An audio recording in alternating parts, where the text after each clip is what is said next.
여호수아 2장 8절부터 11절까지 말씀이 되겠습니다. 여호수아 2장 8절로 11절까지 말씀. 여호수아 2장 전체 말씀인데 8절로 11절까지 말씀만 봉독합니다. 또 그들이 눕기 전에 라합이 지붕에 올라가서 그들에게 이르러 말하되 여호와께서 이 땅을 너희에게 주신 줄을 내가 아노라. 우리가 너희를 심히 두려워하고 이 땅 주민들이 다 너희 앞에서 간담이 녹나니 이런 너희가 애굽에서 나올 때에 여호와께서 너희 앞에서 홍해물을 마르게 하신 일과 너희가 요단 저쪽에 있는 아모리 사람의 두 왕 시혼과 옥에게 행한 일 곧 그들을 전멸시킨 일을 우리가 들었음이니라. 우리가 듣자 곧 마음이 녹았고 너희로 말미암아 사람의 정신을 잃었나니 너희의 하나님 여호와는 위로는 하늘에서도 아래로는 땅에서도 하나님이시니라. 아멘. 우리가 읽은 여호수아서는 우리는 역사서라고 이야기합니다. 창세기, 출애굽기, 레위기, 민수기, 신명기, 여호수아, 사사기, 역사를 이야기하는 것이라고 해서 역사서로 우리는 분류하는데 유대인들은 여호수아서를 예언서로 분류를 합니다. 예언이라고 하는 말은 맡을 예자와 말씀원, 그러니까 예언은 말씀을 맡았다는 거지요. 누가 말씀을 맡았는가 하면 이스라엘 백성들이 말씀을 맡았어요. 그리고 하나님께서 이스라엘 백성들에게 주신 그 말씀을 맡겨주신 그 말씀의 언약이 어떻게 성취되는지를 보여주는 책이기 때문에 여호수아를 예언서라고 이렇게 분류를 해 놓았습니다. 그렇기 때문에 우리가 여호수아를 읽을 때는 하나님의 약속이 우리 가운데 어떻게 성취되는지를 함께 보면서 읽어야 되는 말씀입니다. 저는 오늘 이 본문을 통해서 세 가지 함께 말씀을 나누기를 원하는데 첫 번째 말씀이 믿음은 영웅적인 행동을 낳는다라고 하는 겁니다. 모세의 뒤를 이어서 이스라엘의 지도자가 된 여호수아는 지금 여리고성 앞에 시딤에 있습니다. 이스라엘 백성들이 가나안 땅을 정복하기 위해서 처음 만나게 된 여리고성은요, 당시 고대 근동 가나안 지역에서 최고로 강하고 든든한 성이었습니다. 그리고 여호수아는 은밀하게 정탐꾼 2명을 보냈습니다. 예전에 모세는 12명의 정탐꾼을 보냈지만 다수의 믿음 없는 복으로 인해서 큰 낭패를 보지 않았습니까? 그래서 여호수아는 그런 낭패를 보고 싶지 않아서 2명을 은밀히 그리고 믿음으로 고백할 수 있는 사람을 보냈습니다. 2명의 정탐꾼은 기생 라합의 집에 들어갔습니다. 당시 팔레스틴 이 지역은 광야와 사막으로 가득한 지역이기 때문에 손님을 환대하지 않으면 굶어 죽거나 얼어 죽기 쉬웠습니다. 그래서 그쪽 문화는 나그네 낯선 사람들을 환대하는 문화가 있었습니다. 그래서 어디를 가든지 그런 문화, 그래서 나그네나 낯선 사람들은 잘 눈에 띌 수밖에 없었어요. 지금 이스라엘 백성들이 요단 동편의 아모리 족속을 진멸하고 가나안 땅에 침략한다는 소식이 들리자 아모리의 왕은 경비를 삼엄하게 강화했어요. 정탐꾼들은 왜 여리고에 있는 기생 라합의 집에 방문 들어갔는가 하면 그곳은 술집이니 그리고 그 밖에 다른 일들이 진행되는 곳이니 그곳에 수많은 사람들이 뜨내기들이 나그네들이 왔다가 가는 지역이기 때문에 여리고성의 정보와 그리고 그들이 이스라엘에 대해서 어떻게 생각하고 있는지 잘 알 수 있는 곳이기 때문에 그곳을 방문했습니다. 그런데 이미 정탐꾼이 여리고성 안으로 들어왔다고 하는 이 첩보가 여리고 왕에게 보고가 됐습니다. 그만큼 낯선 사람들에게 민감했고 경비가 철저했었다는 얘기입니다. 그리고 왕은요, 정확하게 이 부하들을 기생 라합의 집에 보내서 그곳에서 정탐꾼을 찾아오게 했습니다. 그만큼 지금 정탐꾼은 죽음의 위험 속에 있었고, 그리고 이들이 죽으면 이스라엘 백성들이 또한 위기를 맞을 수 있는 상황이었습니다. 이런 상황 속에서 어떻게 기생 라합은 이 두 사람이 이스라엘의 정탐꾼인지를 알아보았고, 그리고 여리고 왕의 부하들이 오기 전에 숨겼습니다. 여리고 왕의 부하가 와가지고 정탐꾼들이 어디 있느냐고 물었을 때 안 왔다고 하면 이미 그 집안을 샅샅이 뒤질 수 있는 위험성이 있었기 때문에 온 것은 맞다. 그런데 이미 성문을 닫을 때쯤 나갔으니 지금 쫓아가면 그들을 잡을 수 있을 거다라는 말로 거짓말을 했습니다. 라합의 행동은요, 여리고 자기네 나라 왕에 대한 반역이었고, 거짓말이 들통이 나면 자기 자신뿐만 아니라 가족들도 몰살당할 수 있는 위험이 있었습니다. 그럼에도 불구하고 정탐꾼을 숨겨줬던 이유는 무엇 때문이었을까요? 신약 성경은 라합의 거짓말에 대해서 악하다고 말하지 않고 오히려 그가 믿음에 따르는 행동이었다라고 말합니다. 우리는 자기의 이익을 위해서 거짓말을 하지만 라합은 정탐꾼과 그리고 이스라엘 백성들을 살리기 위해서 거짓말을 했던 거지요. 그리고 성경은 하나님 편에서 내가 생명을 살리기 위한 거짓말을 악하다고 말하지 않고 믿음에 합당한 행위였다, 이렇게 말하고 있습니다. 히브리서 11장 31절은 믿음으로 기생 라합은 정탐꾼을 평안에 영접하였고 믿음으로 한 행동이었다, 이렇게 말해주고 있고요. 야고보서 2장 25절은 또 이와 같이 기생 라합이 사자들을 접대하여 다른 길로 나가게 할 때에 행함으로 의롭다심을 받은 것이 아니냐, 그의 믿음의 근거에서 행동으로 나타났다, 이렇게 말하고 있습니다. 라합의 일은요, 그것으로 끝나지 않았어요. 마태복음 1장 5절 말씀을 보면 이렇게 되어 있어요. 한번 같이 읽어보겠습니다. 시작. 살몬은 라합에게서 보아스를 낳고, 보아스는 룻에게서 오벳을 낳고, 오벳은 이새를 낳고, 예수 그리스도의 메시아 족보인데 성경은 뭐라고 말해주고 있는가 하면 유다 지파의 살몬이 라합의 남편이었다, 라합과 결혼했다고 말하고, 그 라합이 낳은 아들이 우리가 알고 있는 룻의 남편 보아스였다고 말해주고 있어요. 그리고 거기에서 보아스가 오벳을 낳고 오벳이 다윗의 아버지 이새를 낳았다는 거예요. 그러니까 이 라합이 다윗의 4대 고조 할머니가 되었다는 거예요. 라합의 믿음으로 한 행동은 자신과 가족을 구원했던 것뿐만이 아니라 그 믿음이 하나님 보시기에 너무도 귀하고 소중해서 어떻게 다윗의 조상이 되었고 예수 그리스도의 구원의 역사의 족보의 한 축을 형성했다라고 오늘 우리에게 말씀해 주고 있습니다. 믿음을 근거로 한 행동은 한 사람의 위대한 결단으로 나타났고요. 그 결단은 하나님의 역사를 성취하는 한 축이 되었고 도구가 되었다는 겁니다.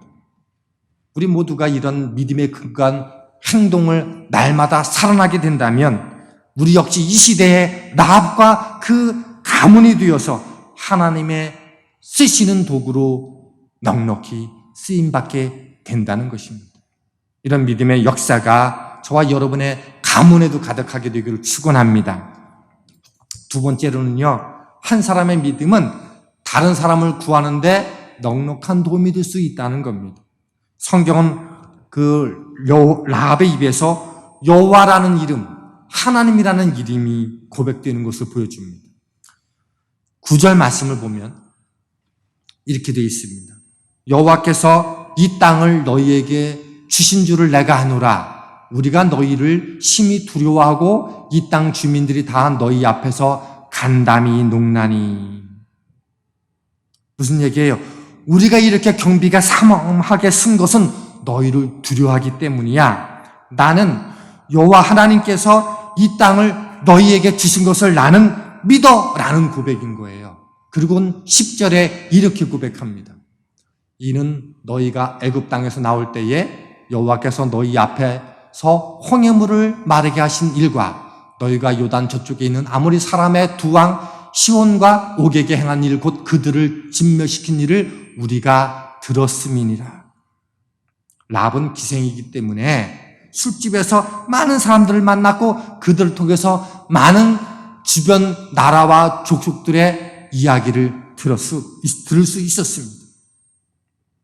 그가 들었던 수많은 소식과 정보 속에서 그에게 가장 중요했던 것은 이스라엘 백성들이 하나님의 인도하심으로 애굽을 나왔고 홍해를 건넜으며 광야를 지나 요단 동편의 아모리 족속을 진멸함으로 말미암아 그 하나님이 하늘과 땅의 주인이심을 그는 소문을 듣고 믿었고 그리고 그 하나님을 고백하고 있었다는 겁니다.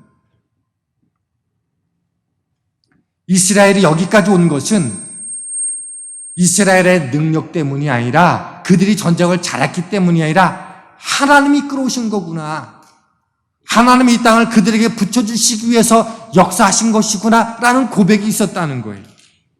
라합은 수많은 소문을 들었고 수많은 소식을 들었지만 그 정보 속에서 진리를 발견해냈고 그리고 바른 역사 의식과 그분을 향한 고백이 있었다는 겁니다.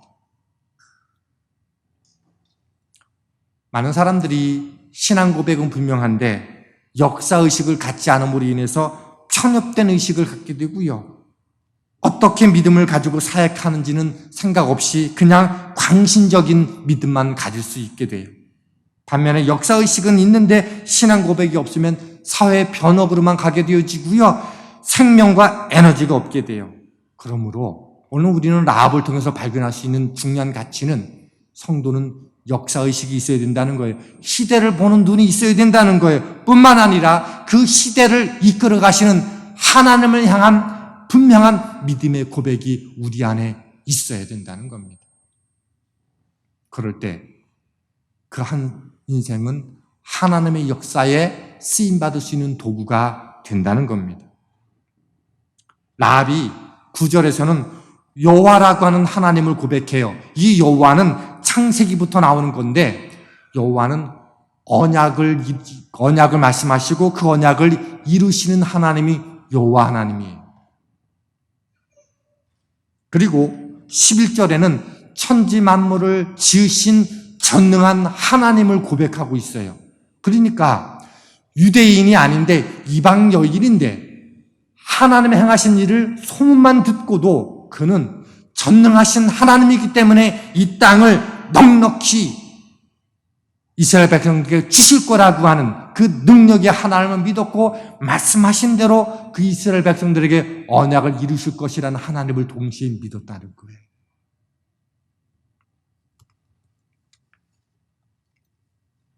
이스라엘 정탐꾼들이 이 라합을 만나지 못했으면 아마 그들은 죽었을 겁니다.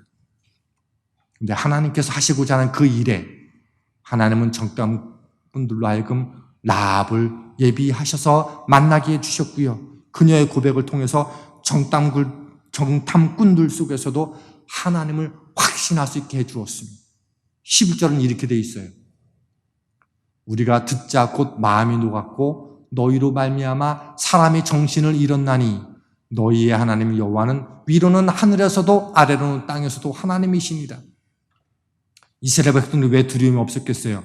가나안 땅에서 가장 거대한 성, 다음 주에 함께 좀 이미지를 보게 되겠지만 여리고성은요, 앞에 큰 성이 있고 그 중간에 그 중간 과정이 있고 또 하나 그 성벽이 있어요. 이중 성벽인데 성벽 하나의 폭이 3m가 넘어요. 그러니까 2차선이나 되는 그 성벽이 앞뒤로 빽빽하게 서 있는 거예요. 철옹성인 거예요. 그리고 높이가 7m가 넘습니다. 그러니 그 성을 바라보는 이스라엘 백성들도 정탐꾼도 두려움이 있었을 터인데 오늘 라합이 말해준 얘기가 뭐예요? 우리는 하나님의 이제까지 하셨던 모든 역사를 듣고 우리는 마음이 녹아서 지금 두려워 정신을 잃고 있다라고 말하고 있는 거예요. 그 얘기를 들은 정탐꾼들이 얼마나 힘 얻었을까요? 그리고 돌아가서 여호수아와 백성들에게 보고했을 때 그 백성들이 얼마나 힘을 얻었겠습니까? 라합은요, 죄가 가득한 멸망당하기 직전에 있는 가나안 족속이었고 천한 기생이었어요. 라합은 하나님의 계획을 다 이해할 수는 없었을 터지만 하나님이 하늘과 땅의 역사를 주관하신다는 것을 믿었어요. 여리고성에서 그는 인생의 소망을 찾지 않았고요. 인류를 위한 하나님의 계획에 자신을 맞추기로 결정했습니다. 그리고 우리는 멸망할 그 땅에서 하나님께 마음을 열 한 영혼이, 한 가문이 준비되어 있었다는 사실들을 우리는 이해하고 오늘 우리의 삶 속에서 하나님이 나를 통해 행하셨던 그 일들을 우리는 소문나게 해야 되고 우리는 그렇게 전해야 될 책임이 있는 줄 믿습니다.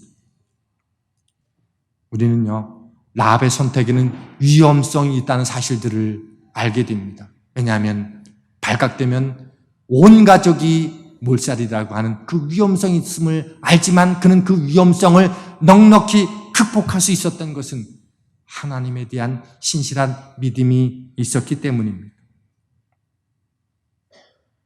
그리고 그 고백을 한 라합에게 하나님은요, 어떻게 그를 보호해 주시는지를 철저하게 알려주셨습니다. 하나님은요, 라합의 선택을 후회하지 않게 해주셨어요. 우리 역시 어떤 어려움이나 위기 가운데서도 믿음으로 한 행동에 대해서는 하나님이 갚으실 것입니다. 저는 여러분의 삶 속에서 그런 놀라운 경험들이 함께 있게 되기를 간절히 소망합니다. 세 번째로는요, 믿음은 순종으로 나타난다는 겁니다.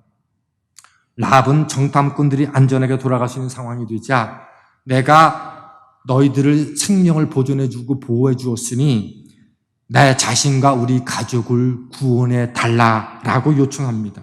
그러자 정탐꾼들은 창문을 통해서 자기를 내린 자기를 줄로 내려진 그곳에 붉은 줄을 내리고 그리고 너와 네 가족과 아버지의 가족을 함께 불러 모으라 그렇게 말했습니다. 라합이 내린 이 붉은 줄은요, 구원의 소망이 무엇인지를 우리에게 알려주고 동시에 구원받은 자의 소망이 무엇인지를 알려줍니다. 마지막 심판날에 우리도 구원을 확인받을 거예요.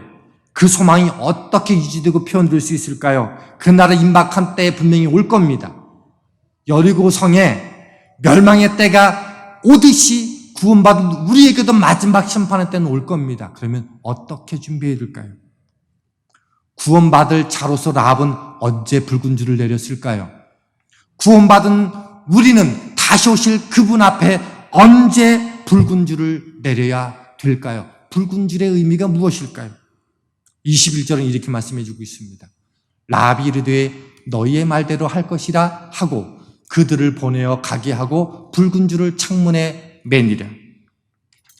라합은요, 정탐꾼들이 줄을 타고 내려가자마자 붉은 줄을 창문에 맸습니다. 이것은 구원의 소망은 내일 내리면 된다는 게 아니고 뭔가 쳐들어오면 그때 내리는 게 아니고 바로 지금 여기부터 구원의 소망을 가지고 붉은 줄을 내려야 된다는 거예요. 언젠가 내리면 되겠지라고 하는 것이 아니고 지금부터 구원받는 자로서 내리는 거예요. 상상 속에 그날에 내리는 게 아니고 바로 오늘 내려야 된다는 거예요. 구원받은 우리 역시 다시 오실 주님을 기다리며 살아가는 사람들인데 우리 역시 지금 바로 이 자리에서 구원받는 자로 매 순간 바로 순종하면서 붉은 줄을 내려야 된다는 거예요. 지금 나의 삶을 하나님 나라로 만드는 것은 바로 오늘 나의 가정에서 나의 직장에서 모든 만남의 자리에서 임박한 구원의 소망을 가지고 지금 이 자리가 구원의 자리임을 믿고 살게 되어지면 그곳이 천국이 되는 거예요. 지금 여리고성을 이스라엘 백성들이 쳐들어오면 이 땅은 멸망의 땅이 되는 거예요. 그런데 라합은 언제부터 그 자리가 소망의 자리가 되었을까요? 멸망의 자리가 붉은 줄을 내렸을 때부터라고 하는 거예요. 그것은요, 바로 지금이었다는 거예요. 오늘 우리가 다시 오실 그분 앞에 영원한 소망을 가지며 살아가는 것은 그때가 되면 뭘 할 수 있지가 아니라 지금 날마다 우리 가정과 일터에서 천국을 이뤄가는 삶이 바로 지금부터여야 한다는 거예요. 근데 재밌는 것은요, 15절에 정탐꾼을 내려주기 위해서 내려준 그 줄과 18절과 21절에 라합이 내린 붉은 줄은 전혀 다른 줄이라고 하는 거예요. 15절에 정탐꾼을 살려주기 위해서 내려준 그 줄은 히브리어로 헤벨로 써 있어요. 헤벨은 뭐인가 하면 굵은 줄을 엮어서 사람을 충분히 달아내도 괜찮은 든든한 줄이 헤벨이에요. 그런데 18절과 21절에 기록된 그 붉은 줄은 후트라고 하는 단어를 썼어요. 후트는 뭐인가 하면 우리 이렇게 바느질하기 위해서 하는 그 줄이죠. 가는 줄. 그 줄을 말하는 거예요. 그 줄이 사람들에게 보이려면 라합이 얼마나 급하게 그 줄을 내렸을까? 그 붉은 줄이 정탐꾼을 내린 줄처럼 굵으면 아마 여리고 성의 왕과 부하들에게 쉽게 눈이 띄어져서 금방 그들의 목숨이 죽을 수 있어요. 그러니 이 붉은 줄은요, 튼튼한 줄이 아니라는 거예요. 정탐꾼들과 이스라엘 백성들이 확인할 수 있는 사인의 줄이었다는 거예요. 그러니 여호수아에게 보고하고, 그리고 그 여리고성을 침멸할 때 그 남편 되었던 살몬, 많은 성서학자들은 2명의 정탐꾼 중에서 1명이 유다 지파인 살몬이었을 거라고 얘기해요. 만일 그게 맞다면 살몬은 얼마나 그 자리, 그 장소에, 그 집 창문에 붉은 줄이 내려져 있는가를 얼마나 신경 쓰고 보았을까? 그 사인을 얼마나 신경 쓰고 보았을까? 구원의 소망은 그것을 붙잡으면 살 것 같은 그런 굵은 밧줄이 아니라는 거예요. 돈, 명예, 건강, 성공, 세상적인 백은 우리에게 든든한 줄 같아요. 그래서 그것을 잡으면 내가 살 수 있을 것 같은데 예수 그리스도의 십자가는 나를 구원할 수 있을까 의심이 되는 줄 아닙니까? 6월절에 죽음의 천사가 애굽의 온 집을 타고 넘칠 때 어린 양의 피를 발리는 것은요, 사인이었던 거예요. 구원은 세상적으로 확실하게 나를 보장해 주는 거창하고 대단해 보이는 게 아니라 예수를 믿는다는 약속에 쌓이는 거예요. 믿으면 된다는 약속에 쌓이는 거예요. 그래서 이 줄은 굵은 줄이 아니라 여러 실을 서둘러서 묶어서 내린 것. 그래서 그 사인을 볼 줄 아는 사람만이 보고 구원해낼 수 있는 그 사인이었다고 하는 겁니다. 그리고 이 구원의 소망은요, 나 혼자 받는 게 아니었습니다. 18절 하반절은 이렇게 말씀해주고 있어요. 내 부모와 형제와 내 아버지의 가족을 다 내 집에 모으라. 라합의 가족은 전쟁에서 다른 살 길을 찾지 않고 한 집에 모이는 방법을 선택했습니다. 라합의 믿음처럼 하나님이 하늘과 땅의 주인이라고 하고 역사를 주관하신 분이라고 하는 것을 공유하고 마음을 같이 하는 사람이라야 그 집에 모여 있을 수 있는 것 아니에요? 여러분, 라합의 가족들과 친척들이, 아버지의 가족들이 그곳에 함께 머물러서 여리고성이 무너질 때 모여 있으려면 라합이 갖고 있는 믿음이 공유되지 않고서는 그 집에 모여 있을 수 없는 거예요. 그렇지 않습니까? 지금 여리고성이 무너지는데 라합의 뭐를 믿고 그 집에 모여 있느냐 말이에요. 지금 전쟁이 벌어졌는데. 그 집에 모여 있을 수 있는 이유는 라합이 가졌던 믿음이 그 가족에게, 부모에게, 형제들에게 공유가 됐었다는 거예요. 그리고 공유된 믿음이 함께 모여 있었고, 그리고 그 가족이 구원받았다는 겁니다. 그리고 그 가문에서 다윗이 왔고 예수님이 탄생했습니다. 구원은요, 나 혼자가 아니라 내가 믿고 있는 그 하나님이 하늘과 땅의 주인이고 역사를 주관하시고 그분 앞에서만 믿음과 구원을 얻는다라고는 확신을 가지고 있고 그것을 한 가족이 함께 공유하게 될 때 함께 가정으로 공동체로 얻게 되는 역사라고 하는 겁니다.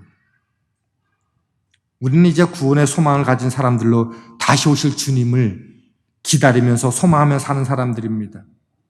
구원받은 자로서 이제 우리는 다시 오실 때 여전히 우리 가정을 구원받는 소망의 자리로 내가 확신을 갖고 있는 그 하나님이 우리 가정에서 함께 공유될 때 그때 그것이 구원받는 자리가 되어주고 그것이 함께 모이는 자리가 되어야 된다고 하는 거예요.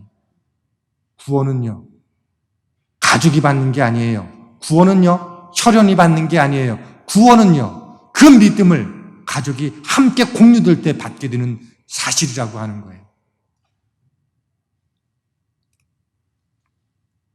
결국 라합 자신은 이스라엘 공동체에서 환영을 받았고 살몬의 아내가 되었고 이스라엘 백성들에게 약속하신 그 약속의 땅을 이도 동일하게 받게 되었습니다. 이스라엘의 이 라합의 이야기는요, 그리스도를 믿는 우리 신앙인들의 이야기이기도 합니다. 구원의 붉은 줄은요, 성경 전체를 관통하는 이야기입니다. 하나님 말씀에 순종하고 그 지시를 따르는 일이 간단해 보이지만 위험을 감수해야 되는 일이기도 합니다. 에덴 동산에서 아담과 하와는 말씀에 온전히 순종하지 못함으로 인하여 추방당했지만 라합은 그에게 주어진 하나님의 지시를 순종했어요. 너가 가지고 있는 믿음의 내용들을 가지고 내 형제와 아버지의 가족들 함께 모으라. 그리고 그 일에 순종함으로 그 자신이 가족이 구원받았을 뿐만 아니라 예수 그리스도의 거룩한 가문이 되었습니다. 라합은 믿은 대로 행동했고 하나님은 믿는 대로 행동한 그를 기쁘시게 여기셨다는 거예요. 저와 여러분 역시 이 시대에 라합의 믿음과 순종으로 여러분의 가문과 후대에서 보아스가 나오고 여러분의 가문에서 보아스가 나오고 여러분의 가문에서 다윗이 나오고 여러분의 가문에서 상상할 수 없는 놀라운 축복의 한 축이 형성될 수 있기를 주님의 이름으로 축원합니다. 우리 함께 우리 말씀을 생각하면서 좀 찬양하는 시간을 갖기를 원합니다. 우리 믿음과 삶, 하나님 우리의 믿음이 삶으로 함께 증명되어서 나로 인하여 누군가가 하나님의 소식을 듣고 그렇게 함께 흘려보낼 수 있는 사람들에게 해달라고 우리 함께 찬양으로 좀 함께 나가면서 기도하기를 원합니다.